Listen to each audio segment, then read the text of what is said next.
So I did a video the other day talking about how Sony were looking to reduce or even stop putting their games on PC. Now, a few years ago, I remember when we got more and more single player games from Sony going into PC and Steam, a lot of people were happy because they were like, it just means more people can play these games, which is obviously great for more people to be able to play games. But then it did make me think, if Sony are trying to promote their PlayStation 5 and trying to get you as the consumer to buy into their product and buy into their ecosystem, a lot of people game on PC. I don't like it. I've always had a PlayStation. I've always been in their ecosystem. But it always occurred to me, if this was the case that they were going to bring out their single player games, their exclusive games a year later onto PC, it made me think, would people stop buying into Sony's ecosystem? Would they look to the next generation and think, well, I don't even mind waiting a year for games? We all know what's going on in terms of gaming, how people are not even buying that many games per year. So waiting a year, you would think a lot of people would be like, yeah, I've got a never-ending backlog. But there has been a new Bloomberg report now that saying that Sony returns to PlayStation exclusivity and stops single player PC ports in this new report. Obviously, live service games will still be ported, which I always think is a good thing. If you're looking to rely on numbers and players to play your game, then live service, it makes you think you want that on as many consoles as possible so you can actually survive. Will Marathon? Will it be another High Guard or another Concord 2? We don't know at this point in time. And this really does make sense in terms of a business point of view. If you're going into the PS6, arguably that's going to be an expensive freaking console. And if games are coming out onto PC, your single player games, then are less people going to buy into your system? I don't get it when people say exclusivity is done, you know, just put everything out. Like, you look at Xbox, and we've spoken about this, is not going well with Xbox. So they're literally on their last legs in terms of let's just put everything on PlayStation where we can get even more sales, which I understand it because they don't really care. Whether that will change or not, we don't know. Following on from claims the hardware manufacturer would take a step back from its multi-platform efforts, Jason Schreier reports states that single-player titles will now remain exclusive to PlayStation systems like PS5. Live service titles such as Marathon, Marvel Token, Fighting Souls will still launch elsewhere. According to sources, Ghost of Yotei and next month's Saros will remain a PS5 exclusive. Sources caution that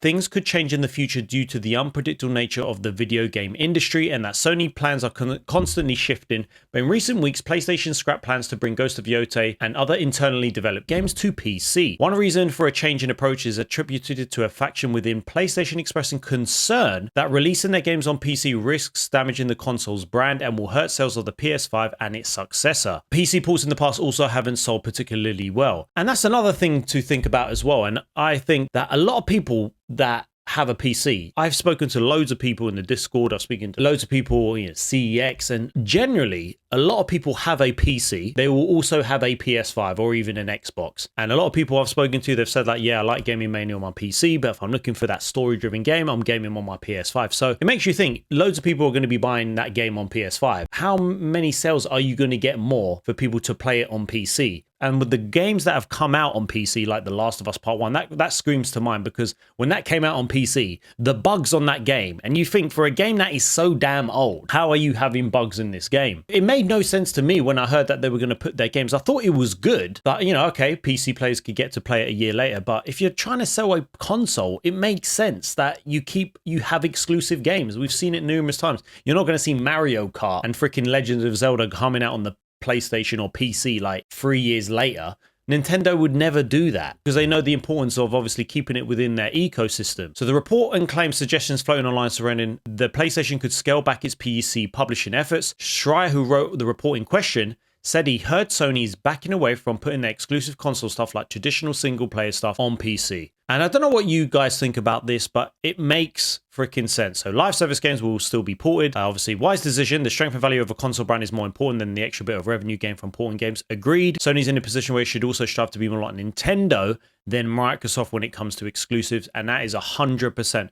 We're healing everyone. But a lot of people are like me where I'm actually happy about this. I think this is only a good thing because now going into the PS6, you hope that Sony have learned their lessons about live service games. They're not going to be doing what they've been doing this generation and having absolute flops here and there. You hope going into the PS6, they're focusing much more on single player games. Hopefully Herman Hulst is not going to be there anymore. But also you hope that those games are going to be exclusive to the PlayStation 6, maybe PS5 as well. Hopefully a few actual PS6 games, because if you're looking to sell that console, you have to have exclusive games only on the PlayStation 6 rather than coming out on the PS5. If you don't, then there's no selling point for anyone who's got a PS5 and thinking, yeah, I don't really have 800, 900 pounds plus, but at least I can play those games on the PS5. I've said it from day one. Imagine if there was a Days Gone 2 and it was a PS6 exclusive. I think everyone would be like, mate, I am buying that damn console for Days Gone 2. We've been wanting this for so long. They've really got to think about their strategy going into the PS6, but